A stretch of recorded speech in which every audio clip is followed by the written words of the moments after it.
સમગ્ર ગુજરાત રાજ્યમાં આવતીકાલે સ્થાનિક સ્વરાજ્યની સંસ્થાઓની ચૂંટણી માટે મતદાન પ્રક્રિયા યોજાનાર છે। ચૂંટણીને લઈને રાજ્યભરમાં ઉત્સાહનો માહોલ જોવા મળી રહ્યો છે, પરંતુ આ જ સમયે કેટલાક વિસ્તારોમાં રહેનારા લોકો માટે આ લોકશાહી ઉત્સવ અધૂરો સાબિત થઈ રહ્યો છે। ભરૂચ જિલ્લાના અંકલેશ્વર જીઆઈડીસી વિસ્તારના નોટિફાઈડ એરિયા તરીકે ઓળખાતા રહેણાંક વિસ્તારોમાં વસતા આશરે 30,000થી વધુ મતદારો આ ચૂંટણીમાં મતદાન કરી શકશે નહીં। આ પરિસ્થિતિના કારણે સ્થાનિક નાગરિકોમાં અસંતોષ અને નિરાશા બંને જોવા મળી રહી છે।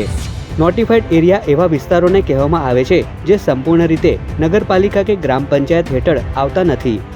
આ વિસ્તારો માટે સ્થાનિક સ્વરાજ્યની સંસ્થાઓની અલગ મતદાર યાદી તૈયાર કરવામાં આવતી હોય છે, જેમાં આ વિસ્તારના રહેવાસીઓનો સમાવેશ થતો નથી। પરિણામે તેઓ નગરપાલિકા, જિલ્લા પંચાયત કે પછી તાલુકા પંચાયત જેવી ચૂંટણીમાં પોતાનો મત આપી શકતા નથી।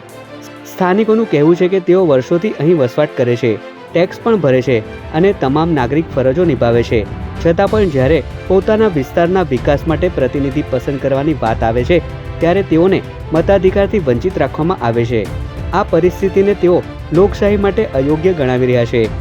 રહેવાસીઓએ સરકાર સમક્ષ માંગ કરી છે કે નોટિફાઈડ એરિયાના વિસ્તારોને સ્થાનિક સ્વરાજ્યની વ્યવસ્થામાં સામેલ કરવામાં આવે અથવા ઓછામાં ઓછું તેમને મતદાનનો અધિકાર આપવામાં આવે।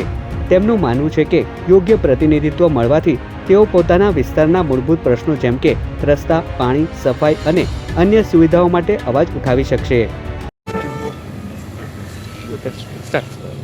અંકલેશ્વર જીઆઈડીસી, જેને અંકલેશ્વર નોટિફાઈડ એરિયા તરીકે પણ ઓળખવામાં આવે છે, અંકલેશ્વર નોટિફાઈડ એરિયા એ સ્થાનિક સ્વરાજની સંસ્થાઓ જેવી કે નગરપાલિકા કે પંચાયત, એનું કોઈ પણ જાતનું આમાં ઇન્વોલ્વમેન્ટ રહેતું નથી।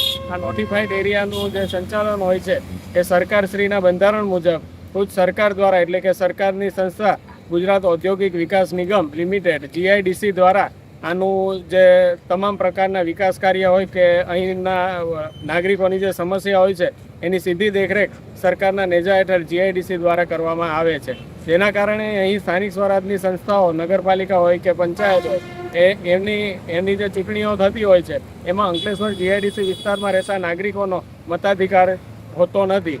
ફક્ત વિધાનસભા અને લોકસભામાં અહીંના નાગરિકો પોતાનું મતદાન કરી શકે છે અને એનો સંપૂર્ણ અધિકાર અહીંના નાગરિકોને રહેતો હોય છે। મુખ્યત્વે આ ગુજરાતનો અંકલેશ્વર એ ગુજરાતનો ઔદ્યોગિક એક ખૂબ મોટો વિસ્તાર છે અને કહી શકાય કે ઉદ્યોગોની દ્રષ્ટિએ સમગ્ર એશિયામાં સૌથી મોટો ઔદ્યોગિક વિસ્તાર આ છે, જેથી તેના વિકાસની જે કામગીરી હોય છે અને ઉદ્યોગોનો સંપૂર્ણપણે વિકાસ થાય અને ઉદ્યોગોને કોઈ પણ સમસ્યા ના રહે તેની માટે સરકાર જ આનું સંપૂર્ણપણે નિરીક્ષણ કરતી હોય છે અને નોટિફાઈડ એરિયા એટલે કે જીઆઈડીસી આ જે કાર્યો રહેતા હોય છે એની દેખરેખ રાખતી હોય છે અને તેના નેજા હેઠળ તમામ પ્રકારના અહીં કાર્યો થાય છે।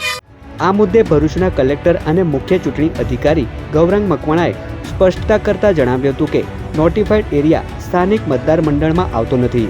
તેમણે કહ્યું કે લોકસભા અને વિધાનસભા ચૂંટણી માટેની મતદાર યાદી અને સ્થાનિક સ્વરાજ્યની સંસ્થાઓની માટેની મતદાર યાદી અલગ હોય છે, જેના કારણે આ વિસ્તારોના મતદારો સ્થાનિક સ્વરાજ્યની ચૂંટણીમાં મતદાન કરી શકતા નથી। ચૂંટણીની તૈયારીઓ પૂર્ણ થઈ ગઈ છે અને રાજ્યભરમાં મતદાન માટે જરૂરી તમામ વ્યવસ્થાઓ ગોઠવવામાં આવી છે, તેમ છતાં અંકલેશ્વર નોટિફાઈડ એરિયાના હજારો લોકો માટે આ ચૂંટણી માત્ર દર્શક તરીકે જોવાની જ બની રહી છે। લોકશાહીના આ મહત્વના પર્વમાંથી વંચિત રહેલા આ નાગરિકોની માંગ હવે કેવી રીતે આગળ વધે છે અને સરકાર આ મુદ્દે શું નિર્ણય લે છે તે જોવું મહત્વપૂર્ણ રહેશે।